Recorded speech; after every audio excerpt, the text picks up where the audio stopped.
Hey everyone, this is Austin Schur here with We Write About Music, and today I am always so happy to have back on again Wildcat Hawkins. He has a brand new track out. It's called Perfect Saints, and I can't get enough of it. I want to thank you so much for taking the time out of your day to be here. How are you? How have you been? It's been a little bit. I'm doing good, Austin. Just kind of chilling today. I'm coming at you from the Wayzata Public Library in Wayzata, Minnesota. Nice. What's going on in Minnesota? How's the summer been? Well, I'm living back in my hometown area, and I've just been releasing some music and recording a lot and getting around and meeting some new people, and that's all on the internet, but pretty cool, I'd say. Of course. Obviously been at the gym as well. I can see that. Very cool, man. Well, you've got this new song out. It's called Perfect Saints. And honestly, the first thing that kind of hit me about it was it kind of feels like an evolution of everything that you've made in the past, but in a more like evolved way. You've taken the instrumental portions of what you've created recently, but you've also infused more vocals into it. And it's on the longer side. It's right around 6 minutes and it starts out and you getting your message out, but then it kind of like it it it leaves the listener to like listen and wonder and ponder, and it's just really nice. So like always, I want to know what's it about, what inspired this one as opposed to others. This was one of those ones I've told you before that sometimes I've got some chords I know I'd like to play and some Sure. lyrics I know I'd like to sing, and then I improvise from there with it. And there were some lyrics with a melody I've played in different keys that I've liked over the years, Sure. and that's what the lyrical content was. But I'm not sure if this is a ripoff from a Sufjan Stevens song. It might be some of the lyrics a little bit. Oh. And what I would like to say about that is that if some of my lyrics were derived from one of Sufjan Stevens' songs from his album Seven Swans, that he can have half of any royalties from this song that he wants. And I'm okay with that because I'm a fan of his, so that's fine with me. Yeah, well, that would be the best press you could get right there, if a lawsuit happens and it gets out in the news. That's the best thing that could happen right there. Every headline Not, Sam yeah. Smith got when he ripped off Tom Petty supposedly was good for him, maybe. Exactly. No one knew who Sam Smith was until that happened. Not that that's the way to go. I think it's definitely, best still be original. I'm pretty familiar with his music though, and I don't think that it's a ripoff. I don't know. I guess you would have to tell me, like, is it, There's a concept of sort of like pulling lines out of another song, kind of. It's not a ripoff. It reminds me of one of his songs, and that happens with songwriters a lot, where you realize afterwards that this is similar to another song, and you didn't realize it when you were making it. And I think that that kind of is true with some of the lyrics from this song, but it's really my own song, is what I'd say about it. It's my own work, and what I'd say is that it captures my feelings because I've got kind of what I find to be healing for myself is to make things feel light sometimes. sure. And this song, Perfect Saints, has a lighter feeling, I'd say. It does. Well, what came first though was the composition of the lyrics. Um, it would have to be the lyrics. So I'm talking about how for me to sort of just forget about some of the frames that uh, I have in my mind is healing for me. Sure. Um, I believe that culture, the word cult is contained in the word culture. Sure. And what I think is that there are a lot of frames that people live with that they might be happier if they live without them sometimes. And and that's what mindfulness does for me. Mm-hmm. But I don't want to be one of those people that wrongly believes, in my opinion, that living in the moment is going to be a panacea for all problems and all baggage that you may have issues with. Sure. Um, it's just something I've been learning a lot in my life, and this song kind of encapsulates it because one thing that's defined my work more than anything would be the fact that I grew up with competing attachments in my life. Yeah. Because I was in an Orthodox religious environment for many hours. throughout the week usually and with my family. And then I would go off to a public school where what I found was that the first culture I was introduced to was that of a blue collar jock, I would say. Uh, we came north from Kentucky to Minnesota, and all the kids I knew, the things that were normal and expected in common was to say four-letter words constantly and make sexual innuendos Sure. constantly. This Yeah. was like by the time I was in second grade. You know what it's like to be in the Midwest. Yeah, totally. I mean, yeah, I've got a bunch of family there and I know how people can operate, but it's different coming from somewhere else. And although obviously it shapes who you are as a person. It's you know, the thing that I think may have hurt me more than anything in my life was Scotch Irish honor culture of all things. Yeah, How I see it in so many areas in life and how I was exposed to it at such a young age because um everything with my church was pretty patriarchal oriented and the idea that a man has certain responsibilities, sure I get that, but the thing in the neighborhood was in the Plymouth Wayzata area where I'm from, I think it's kind of like Orange County, California, kind of, but there's no surfing going on. But every boy is supposed to be either a bodybuilder or a varsity athlete or like in the 90s, like a pro wrestler kind of sure. almost. Sounds like So an interesting culture to say the least. American culture for boys is not the same as European. It's a little different, I guess. Completely different. So for me, as I was telling you guys before, because I don't always exude what you think of as an alpha male, and some of the things that we keep hearing men talk about, they want to try to um, exemplify and exude a host or suite of characteristics that are supposedly alpha. But for me, it's just not who I am, I guess. Yeah. I completely understand. Although, yeah, it's interesting because the more that I talk to you, the more that I feel like these songs represent chapters and periods in your life. Um, was this particular song a part of a past project? Is it a part of a future project, or is it isolated? Uh, you know, with multiple rabbits, multiple hats, I thought that it would sound nice to introduce a Perfect Saints intro. So you'll hear some of this music in about a minute and a half, 2 minutes toward the beginning of the album. Okay, And then the song I've shared is the full song, Perfect Saints, which was meant to feel like a bit of a journey. As you mentioned, it does kind of meander around with the feelings. And I think for me, it's some form of musical ruminating for me. it is. No, I feel the exact same. When I listened to it, I don't know if like worried is the word, but I was like, oh, did the song change? And I noticed that I was around like 4.5 minutes in. And I was like, oh, I see what he's doing here. He's letting it breathe a little bit. He's doing his thing. And I like that. It didn't need to come to an abrupt end. It didn't feel like pointless filler. It was just there and you sit with it and it's nice. This song's got perhaps one of the most classic examples I've ever recorded of one of Really. those moments I was telling you about where I feel that my hand moves off the key center as if it were a Ouija board, and I don't consider it to be a wrong note. Well, yeah, that's improv. That's improv piano. As long as it sounds nice, nothing sounded off. Nothing sounded like I wasn't concerned that like anything was bad. But Well, that's the fun part. that's the thing, though. That was the thing about that moment.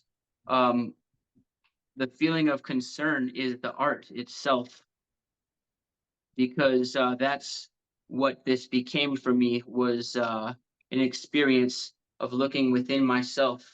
because um, I know that Dr. Gabor Mate is a man who says that when kids go off to school, they have competing attachments with their family system, and that's taken to the nth degree with Orthodox religious households.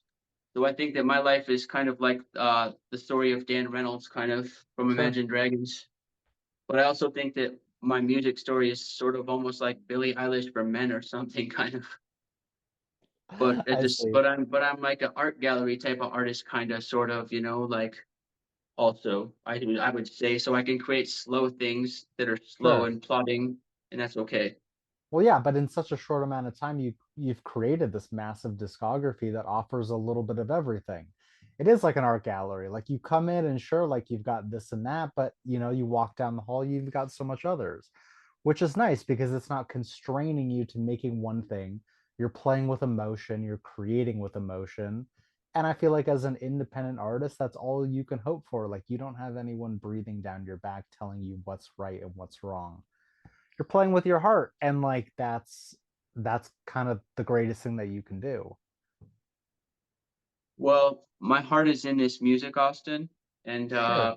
I've been told that much of what I'm doing is pushing out of my heart chakra, which is a concept that I believe in. Some people don't, I do. But what I'll say is that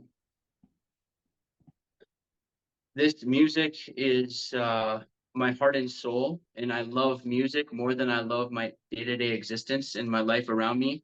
Sure. Sometimes people wonder why I'm not touring as much and how I come across more like Bukowski or something like that. I am going to be working a forklift pretty soon. I've got a job coming my way, and Nice. I am a blue collar hippie, so I will be growing some bud pretty soon now that I'm able to do that. There you And I go. will be setting up an aquarium as well because I'm an otaku type of character is the thing. Cool. So my brother is a middle child just like myself, and I want to help people because I've learned that over half of what's wrong with me is just typical shit that's associated with being a middle child, nothing more.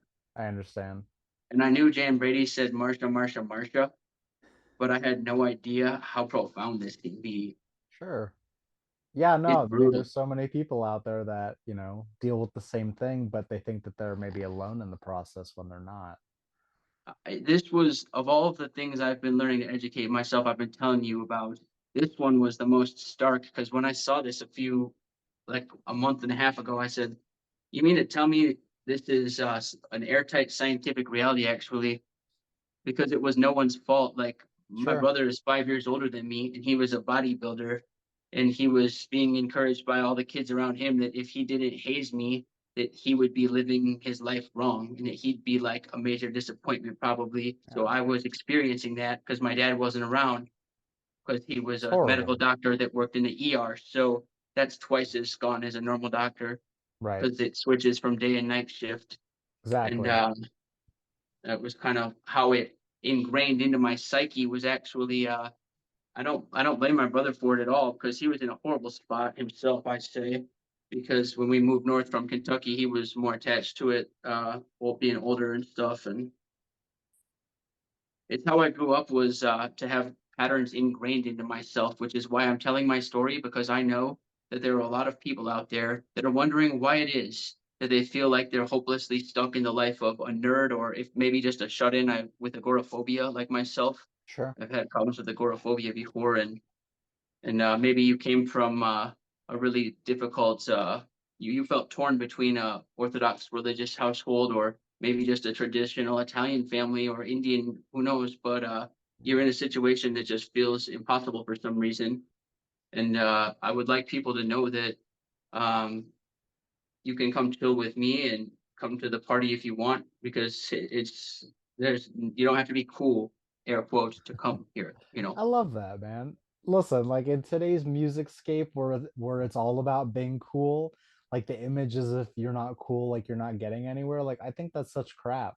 You're making music that is like it's prepared for the masses. Like you obviously the lyrics so much into it, but at the same time, like make music that can just, you know, be made to relax to and make some calm in your life, which is a really nice thing. And like these conversations that we have are they're uplifting in a way because yeah, you're kind of like the anti like mainstream artist, which I love because those people can be kind of annoying sometimes. What I find in the music culture is that it emulates or mirrors the vapid social media culture because people have got Absolutely.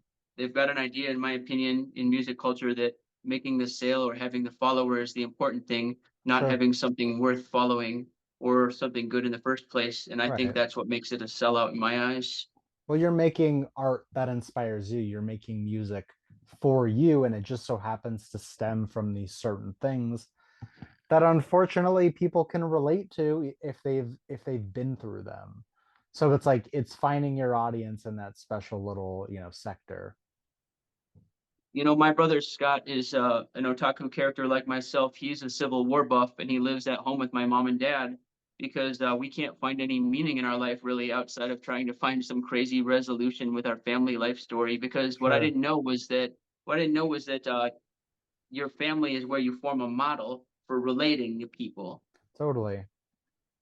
But it's been a pattern playing out throughout my whole life, and uh, my family really wants a lot of my attention for some reason. I don't know why, but they do because we have a feeling that we're in it together and it's kind of us against the world, kind of, because you would expect that with a minority group with a strong identity in a Sure. place like us. So that's how it was. And people were mad at me because I was known to use marijuana when I was in my teens. But the thing is, when I was in my teens, I just wish I would have known that our founder Joseph wasn't such a perfect saint himself, because Sure. I wasn't aware of that, and a lot of people like me weren't aware of it in the '90s, the way our church was. And if I would have only known that, you know, um, there was a light and dark to things going on. And what I didn't know was that Joseph had hired a rabbi to help him study the Kabbalah.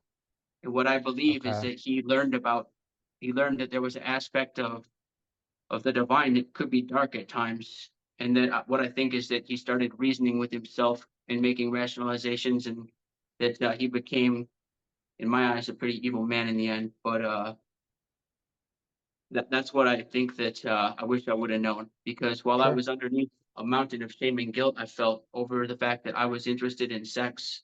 And if you can't tell, I'm kind of a Romeo, whether I choose to be or not. Sure. Everyone wants to know because they assume that I have got the sex life of Warren Beatty when they see me, Hmm. because I look about as much like Batman as Henry Cavill looks like Superman. So that's the assumption they make, Of course. you know, Yeah. because my arms are so long, I look like Scorpion, pretty much exactly.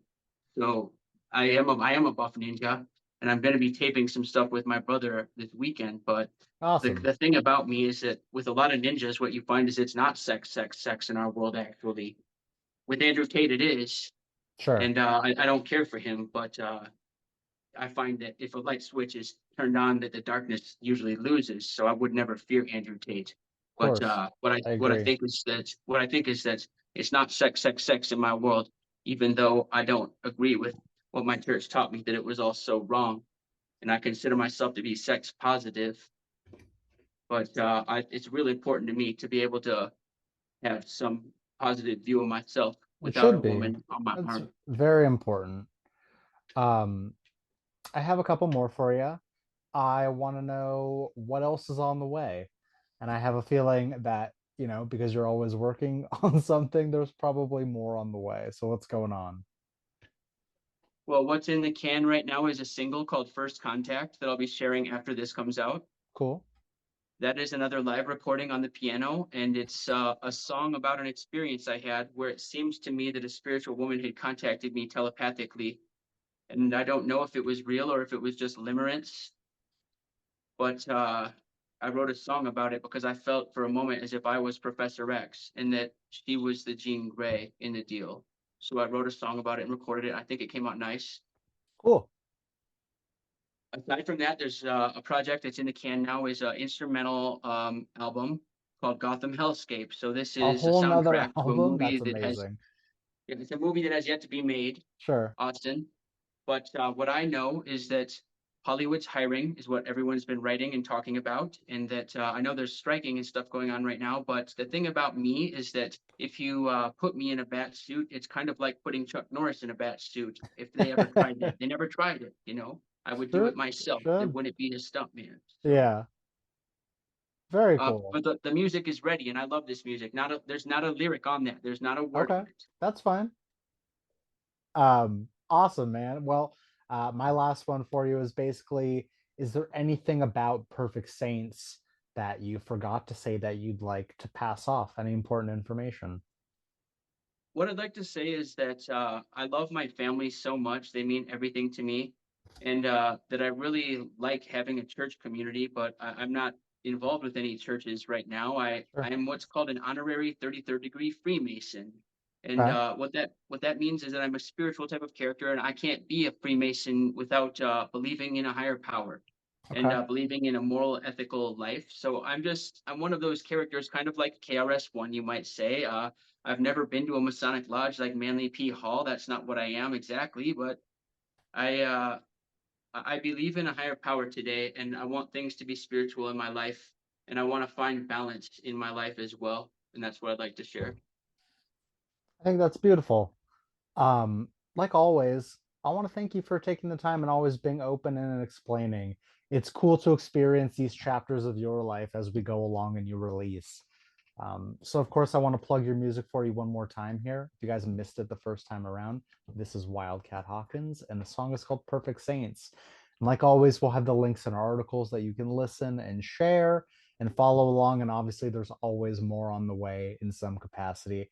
I'm excited for this new record because I love instrumental music, but I'm just excited to hear the continued evolution. I'm sure you've got something beautiful hidden up your sleeve. I don't doubt that for a second. Hey, you're the best, Austin. Good to get You're the together with best, you as man. always. Yeah, you as well. I hope you have an amazing rest of your day and enjoy your weekend. Yeah, see you later, Austin. Awesome. See you later. Bye bye. Have a good one. You too.